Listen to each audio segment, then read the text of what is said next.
Now, let me get back to where we were a while back, because here's the problem.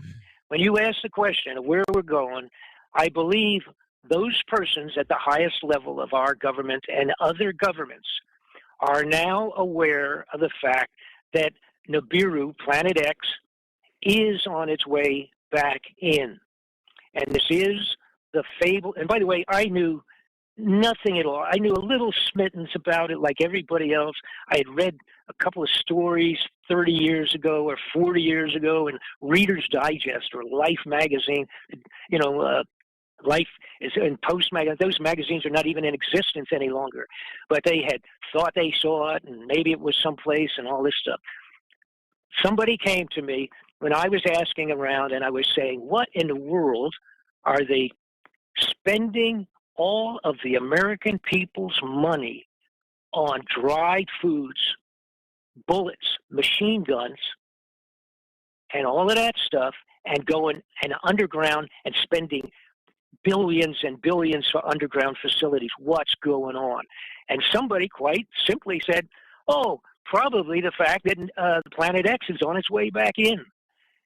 And I said, what are you talking about? And then they said, had you ever read Sitchin's, a fellow named Sitchin, Zachariah Sitchin? You ever read his books about the Sumerian clay tablets and about Planet X and Nibiru coming back? And Nibiru means, by the way, in Sumerian, it means planet of the crossing, because it crosses our orbit.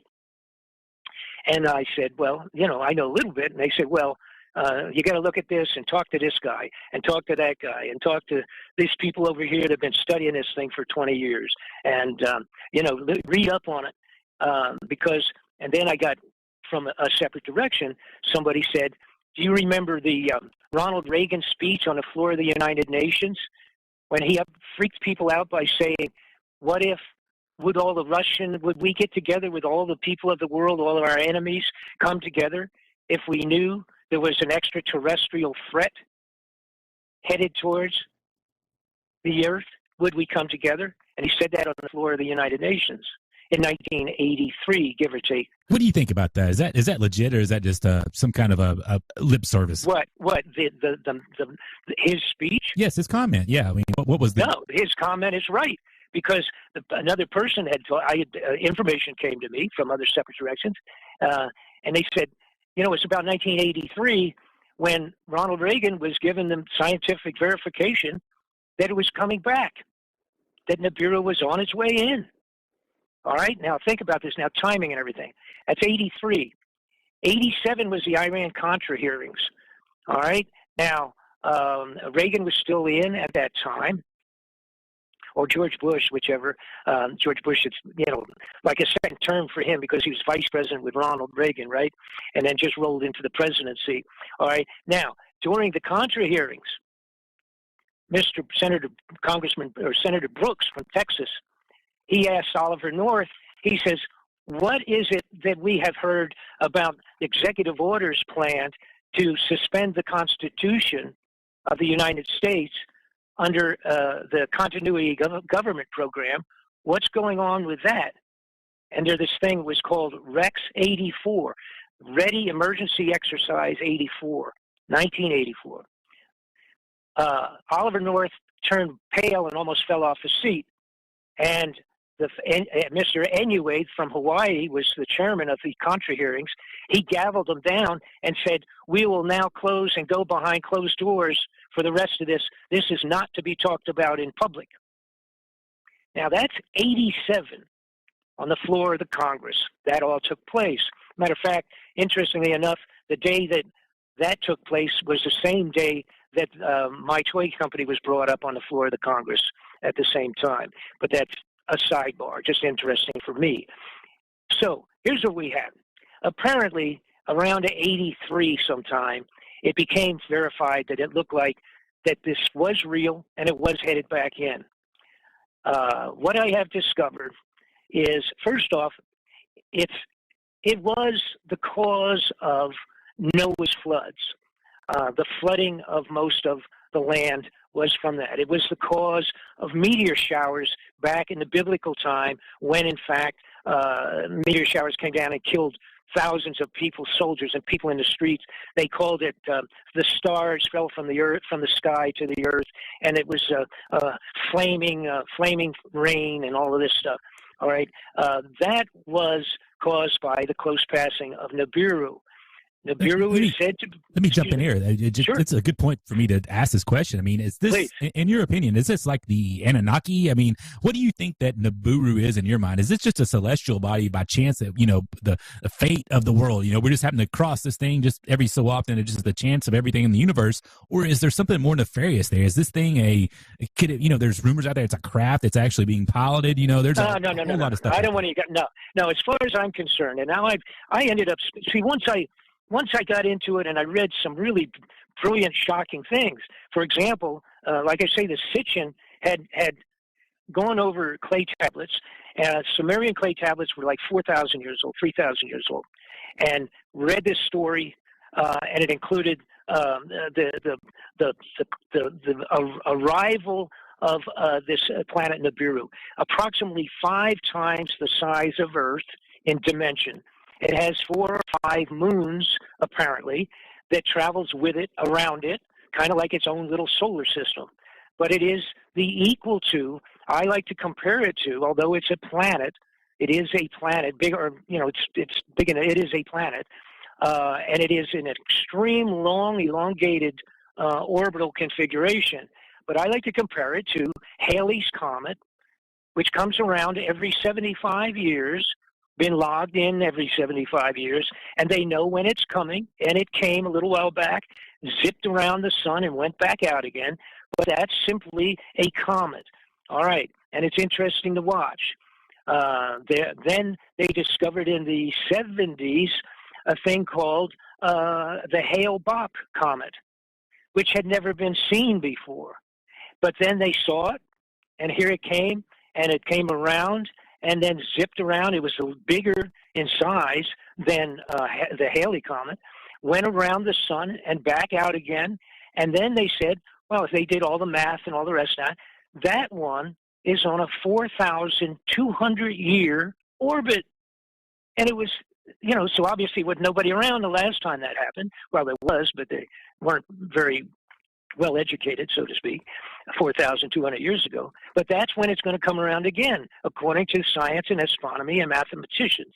It came and it will come again.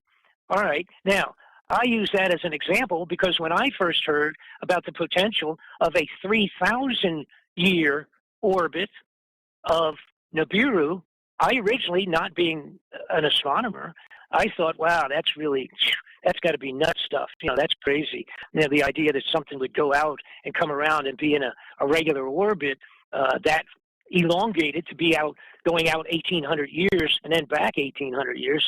But then after that was when I discovered the information on Hale-Bopp being a 4,000. So it's a longer period of time. Okay. So I then got into a tremendous amount of research, finding everybody that was not in a mental institution that had really seriously looked into this and knew what they were talking about. All right? And because the chances of Bob Fletcher putting his name on something like this was really slim, because I'm very well respected worldwide for doing very great internal exposés on what I've been doing.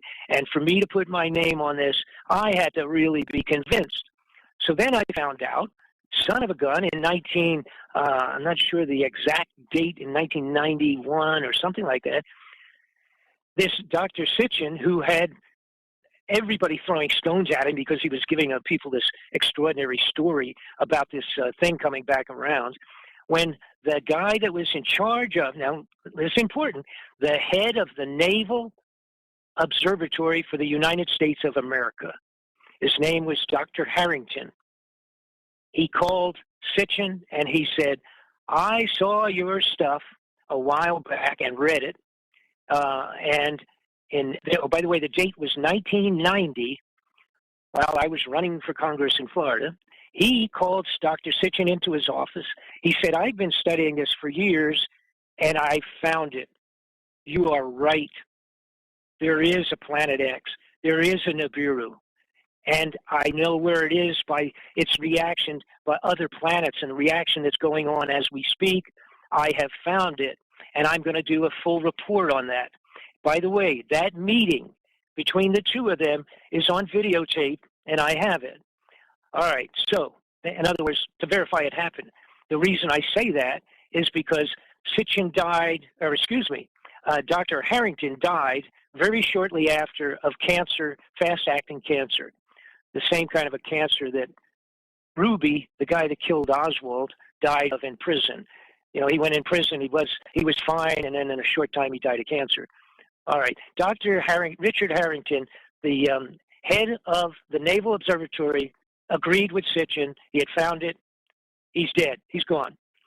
There have been huge numbers of scientists, astronomers that have looked into this and have found it, or what they verified, you know, that they're pretty positive of where it is, et cetera, that are dead.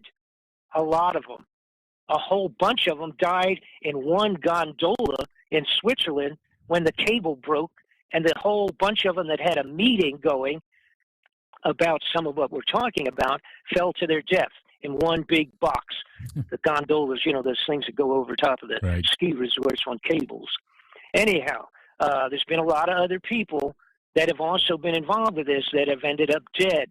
You know, the only people that count are that might bother the bad guys are the people that might be of very high level, well-known, important personalities, and many of them have been killed when they have finally come around to realizing that this may be returning.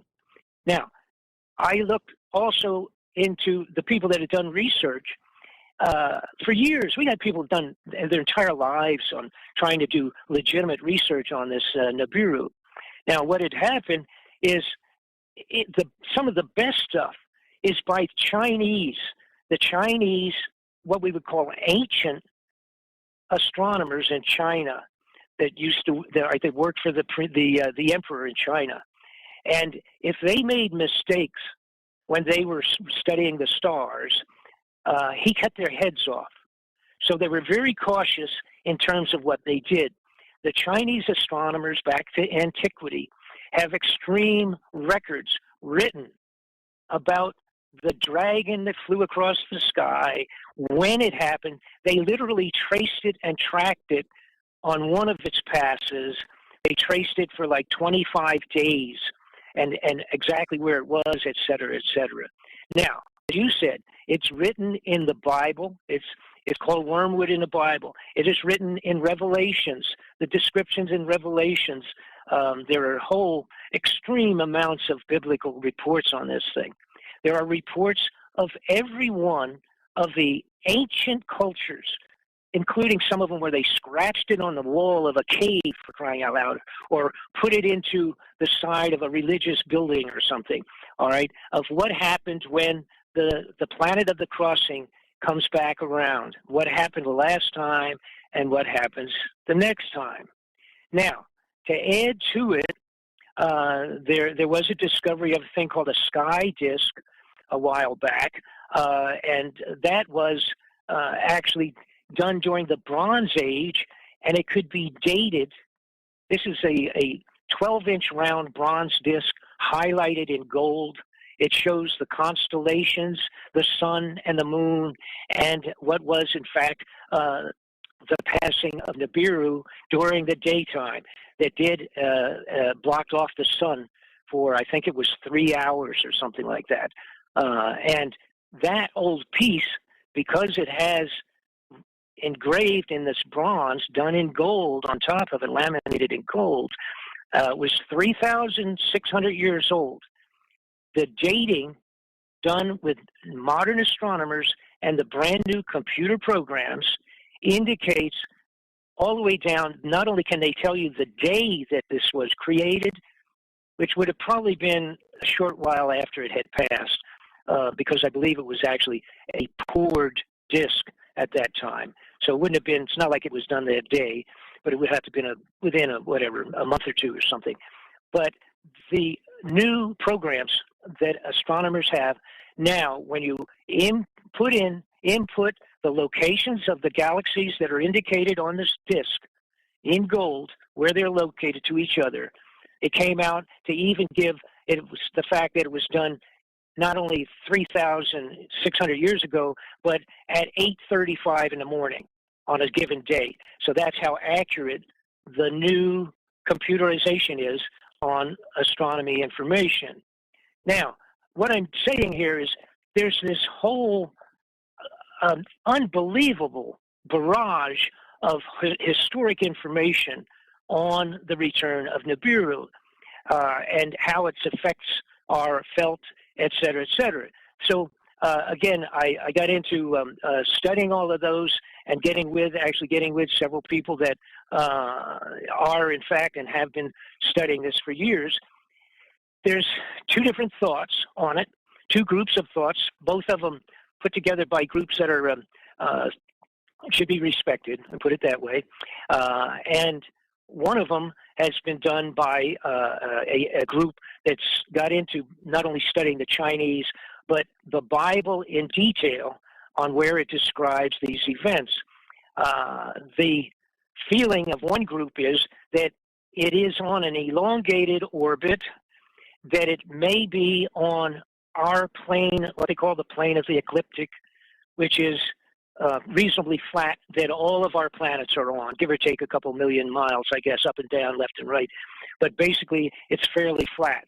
Some people, one group feels that it's on that plane and will come in on that plane and go around the sun and back out. There are others that feel that it will be coming in from a 30-degree angularity off of our plane of the ecliptic, coming in on the same kind of an orbit, but coming in at 30 degrees off.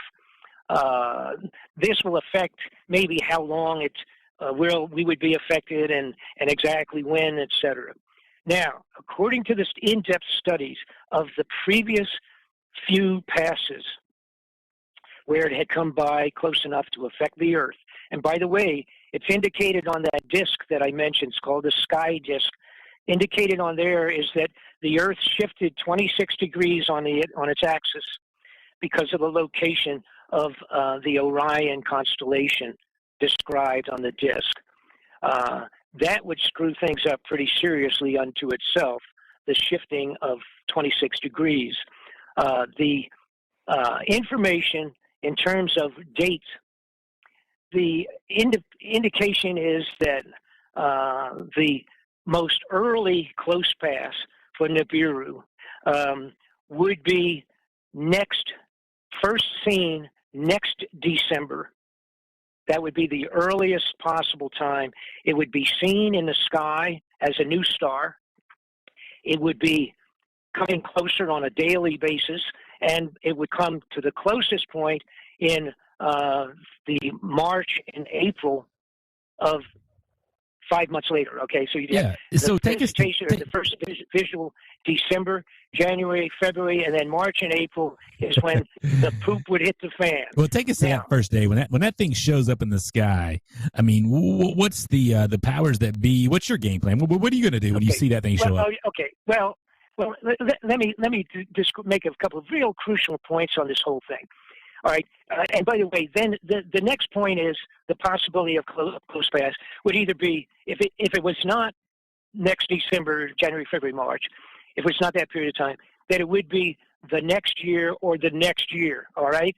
But the feeling is that according to all the information from the Chinese ancient writings, the biblical, and all of these ancient cultures that have written about it, it apparently all records what I said. In other words, seen in December and close March and April on all of the previous passes in antiquity writings. Okay? So that's where I'm going from with that. That's where these people that have studied all of that had said, apparently now, all things being measured, et cetera, that in fact it would be December, either this one or the next one after that, in terms of closest time and farthest away point in time.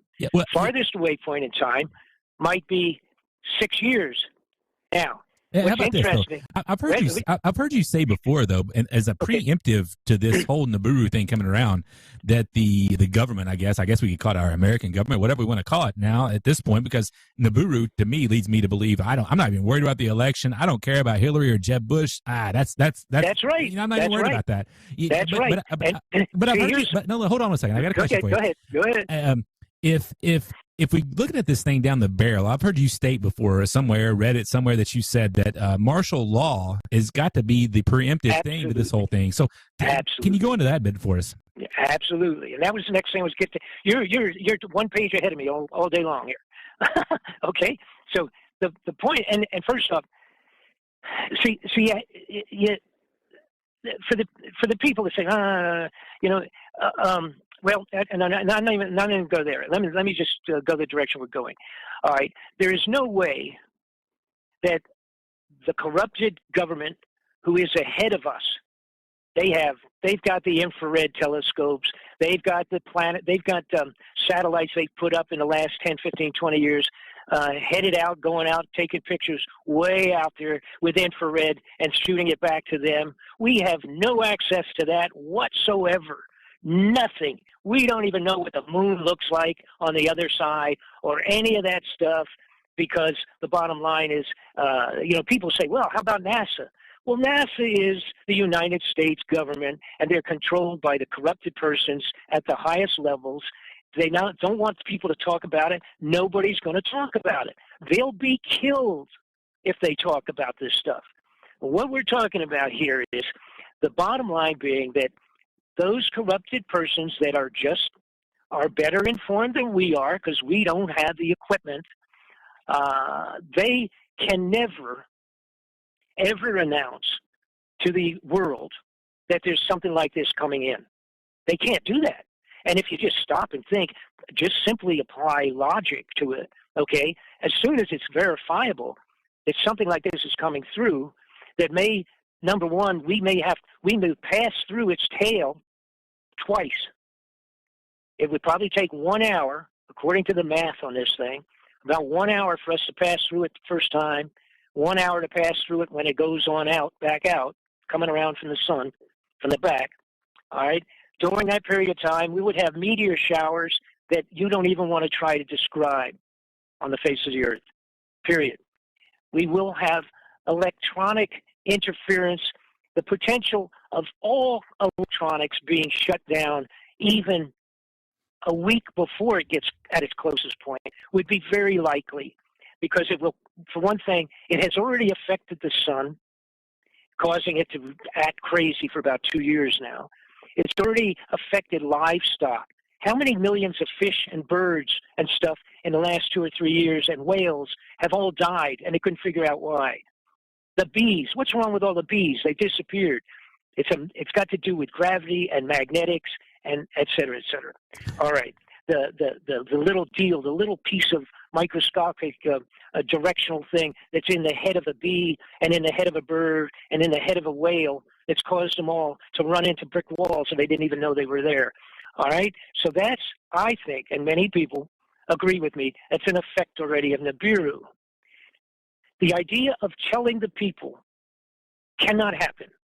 Number one, you can't do that. I mean, you'd be completely insane. You have to use logic, like I said.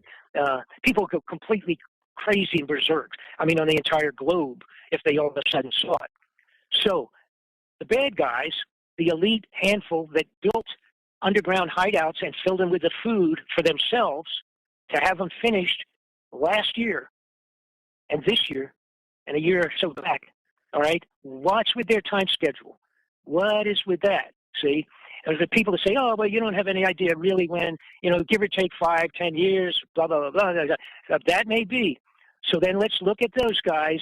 When are they building? And they got them done. They're ready, baby. If they needed them tomorrow, they could go in underground. So what they're going to have to do, they're going to have martial law. Now, I'm just talking America here now. They're going to have martial law control in the United States before it becomes visible. It may become visible, like I say, according to historic writings, it will be in December of one of the next few years they'll have to have martial law in a few months ahead of that. And as I indicated in my DVD, they will utilize, we have to go back to those old plans of the 60s for world government when they said, what is it to make these moves on the people of the United States? It's got to be a serious threat. You can't go and do martial law unless you had, number one, the threat of a major war. Anybody paying attention to what's going on? Bob? Okay, still there? Yeah. Okay. Sorry. Okay, fine. I heard a click. I thought I was. Okay, you have to have something like the threat of a major world war, like with Russia, and we see what's been going on. It's going in a bad direction. Put that aside. Number two, how about if you had something like some terrible disease epidemic? What happened this year? We had Ebola come up on the horizon, didn't we? We don't know where that's at now. That's hanging in suspended animation, right? So we have those types of elements. It's going to have to be something that severe. How about just general strife, like some kind of a blacks against whites race war thing? Oh, okay? Man, that's coming down the pike. Oh, you can son see of a gun. How about that? See what I'm saying? Yeah. Now, you have to understand, I put this together. I've been working on this for 3 years. I put all of that into the DVD before half of that was taking place. I didn't know anything. I didn't know the Russians were going to come into the Ukraine. I didn't know that was going to happen. I didn't know about Ebola, that was going to be almost an epidemic. See, they kind of did a little test run with some of that stuff to see what would happen to the public. And also, now the last one, we have ISIS, right? Oh, no, that's not the last one, but it almost is. We have that ISIS group over there cutting people's heads off. If they started showing up in 7 or 8 different states in our country here, and were really pumped up, and people were scared to go to work, that would be good for martial law. And now the newest one, what do we have? North Korea, by the way, in case people that missed this, not only did North Korea hack in to the Sony corporation and threaten to kill anybody that went to the theaters to watch that goofy movie about the dear leader, right? Okay, but what they did was they actually cracked into our nuclear power plants. Wow. Did you hear that? Yeah, I did. I heard that. A lot of people didn't pay attention to that. Yeah. The North Koreans were able to punch into the operational computer system of our nuclear power plants. They could. Hey, Bob, one of the things I really wanted to talk to you about, here on the Weekend Conspiracy, we take a different approach. We talk about some serious, man. You've given us some heavy stuff. It's almost too much to comprehend. But I wanted to go back a little bit to your previous history as a promotional manager in the music business. And one of the things I've always found interesting, and I heard this story again last week here in South Carolina, one of our sons of South Carolina is the great James Brown. That guy. And I've heard stories about, Anita Franklin, back as late as 10 years ago, showing up to Aretha Franklin, showing up to a concert venue, and before the concert began, before they went on the stage, they had to be counted out like $50,000 in cash because they've been screwed over so many times over the years. And I think that's such indicative of the new world order and the system we live in. Is there any truth to that, where these old school, classic rock and roll, whether they required prepayment? Yeah, like I'm talking like cash payment, not like a you had to have cash in a bag. Well, going way back to when I was involved. As a matter of fact, I for a short time promoted James Brown stuff. But the bottom line being that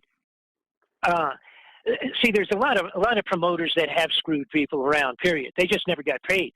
They got a down payment, they got a contract, and these people would be incorporated. They pay part of what they're going to pay them. Guys go in, they do their entire shows, they do everything, and the guy says, "I didn't make enough money. Sorry about that," and file bankruptcy the next week, and the performers never get paid. So if the question is, do these people, and have they periodically demanded payment and cash, because they don't know next day if the check's going to be good. Absolutely, that is, of course, the truth. Now, I can't speak for any individual situations, but whatever. No. That's absolutely that kind of stuff. Yeah. And by the way, sometime if you want to have a great, more relaxed program, I'll come back on and we'll talk some music stuff. I'll give you some stories in the music industry that occur. And I must also add, my one son has for over 30 years managed one of the biggest recording studios in the world. He is still there and has recorded everybody. Oh my gosh! And he's still there. That's just what I wanted to hear. You're on the Weekend Conspiracy. We broadcast worldwide on the Hillbilly Radio Network. And when I've heard you for years on Alex Jones, Coast to Coast. I mean, you've got the links on your website. I've linked to your website on the Weekend Conspiracy.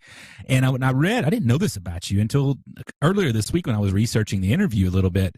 When you were talking about Loretta Lynn and Conway Twitty. As a hillbilly, man, I mean, that's just, they are gods to us hillbillies. And I just I'll tell you what, both of them are great people. And my position was, I was the promotion manager for MCA for a few years, and then I opened up my own record company. And I also had done that for Mercury Records and ABC Distribution, ABC Records, and a couple others I haven't even remembered now. But these were the greatest. It was the greatest time and the greatest performers. And I was the manager director for the entire Southeast. I was in your backyard. I had 4 offices, one in Miami, one in Nashville, one in Memphis, one in New Orleans, and one in Atlanta, Georgia. All right. So you're setting me up here. I'm going to let you go after this. Okay. And this is the finality of this thing. And I just want you to give me an honest opinion, okay, of this. Hold on. Just give me 1 second here. Here we go. We're going to get started right here. I'm going to give you the best I've got. And just let me know, thumbs up or thumbs down. I don't need a lot of critique because it may hurt my personal, view of myself. So here we go.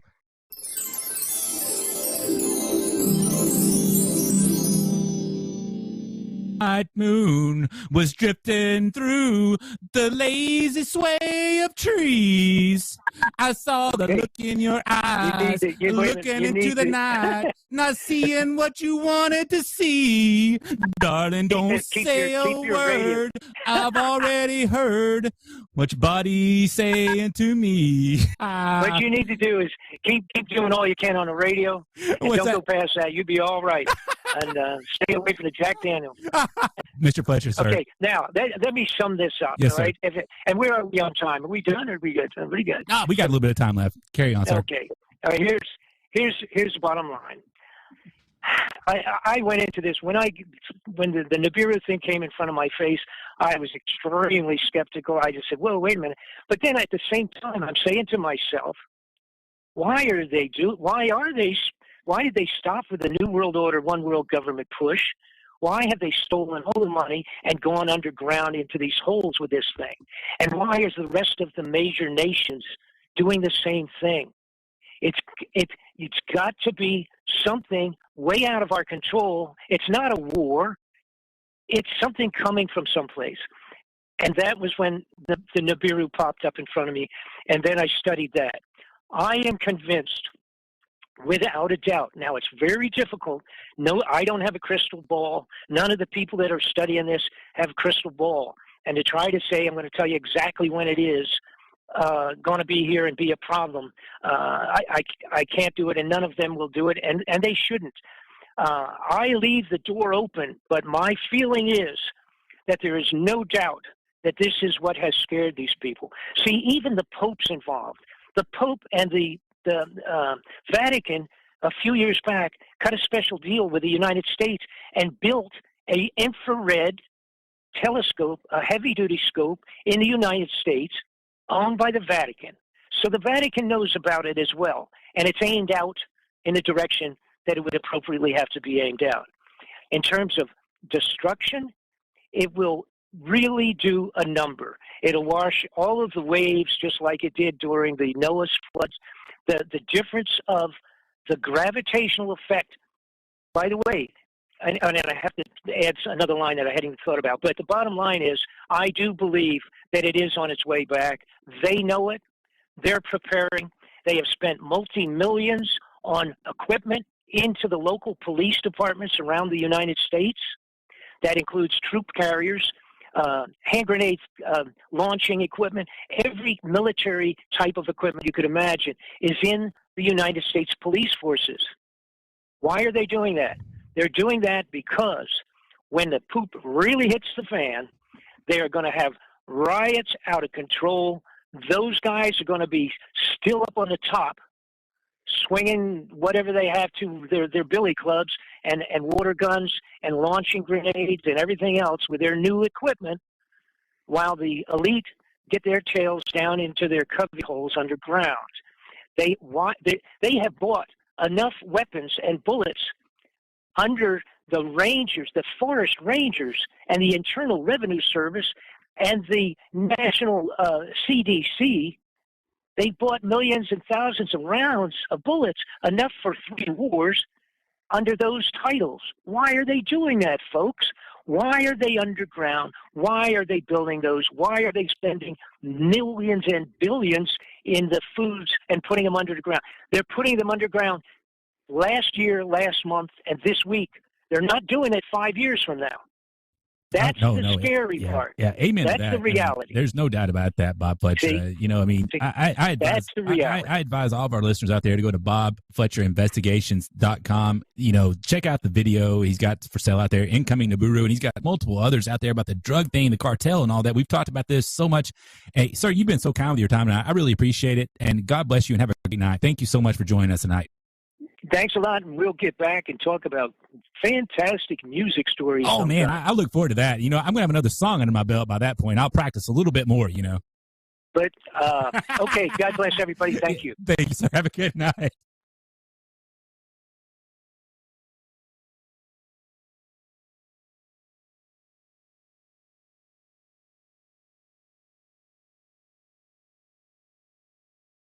Now, let me get back to where we were a while back, because here's the problem.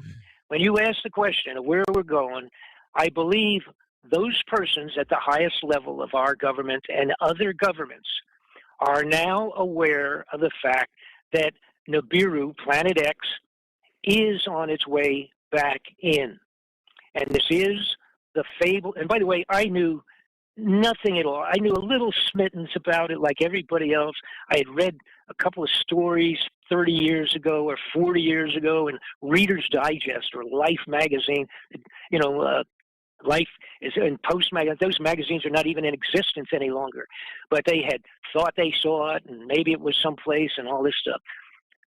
Somebody came to me when I was asking around, and I was saying, what in the world are they spending all of the American people's money on dried foods, bullets, machine guns, and all of that stuff, and going and underground and spending billions and billions for underground facilities? What's going on? And somebody quite simply said, oh, probably the fact that the Planet X is on its way back in. And I said, what are you talking about? And then they said, had you ever read Sitchin's, a fellow named Sitchin, Zachariah Sitchin? You ever read his books about the Sumerian clay tablets and about Planet X and Nibiru coming back? And Nibiru means, by the way, in Sumerian, it means planet of the crossing, because it crosses our orbit. And I said, well, I know a little bit. And they said, well, you got to look at this and talk to this guy and talk to that guy and talk to these people over here that have been studying this thing for 20 years and, read up on it. And then I got from a separate direction, somebody said, do you remember the Ronald Reagan speech on the floor of the United Nations when he freaked people out by saying, what if, would we get together with all the people of the world, all of our enemies, come together if we knew there was an extraterrestrial threat headed towards the Earth? Would we come together? And he said that on the floor of the United Nations in 1983, give or take. What do you think about that? Is that legit, or is that just some kind of a lip service? What his speech? Yes, his comment. Yeah, I mean, what was the? No, his comment is right, because another person had information came to me from other separate directions, and they said, it's about 1983 when Ronald Reagan was given the scientific verification that it was coming back, that Nibiru was on its way in. All right, now think about this now, timing and everything. That's 83. 87 was the Iran-Contra hearings. All right, now Reagan was still in at that time, or George Bush, whichever. George Bush, it's like a second term for him because he was vice president with Ronald Reagan, right? And then just rolled into the presidency. All right, now during the Contra hearings, Senator Brooks from Texas, he asked Oliver North, he says, what is it that we have heard about executive orders planned to suspend the Constitution of the United States under the Continuity Government Program? What's going on with that? And there, this thing was called Rex 84, Ready Emergency Exercise 84, 1984. Oliver North turned pale and almost fell off his seat. And Mr. Enuade from Hawaii was the chairman of the Contra hearings. He gavelled them down and said, we will now close and go behind closed doors for the rest of this. This is not to be talked about in public. Now, that's 87 on the floor of the Congress. That all took place. Matter of fact, interestingly enough, the day that took place was the same day that my toy company was brought up on the floor of the Congress at the same time. But that's a sidebar, just interesting for me. So here's what we have. Apparently, around 83 sometime, it became verified that it looked like that this was real and it was headed back in. What I have discovered is, first off, it was the cause of Noah's floods. The flooding of most of the land was from that. It was the cause of meteor showers back in the biblical time when, in fact, meteor showers came down and killed thousands of people, soldiers and people in the streets. They called it the stars fell from the earth, from the sky to the earth, and it was flaming rain and all of this stuff. All right, that was caused by the close passing of Nibiru. Nibiru is said to... Let me jump in here. Sure. It's a good point for me to ask this question. I mean, is this, Please. in your opinion, is this like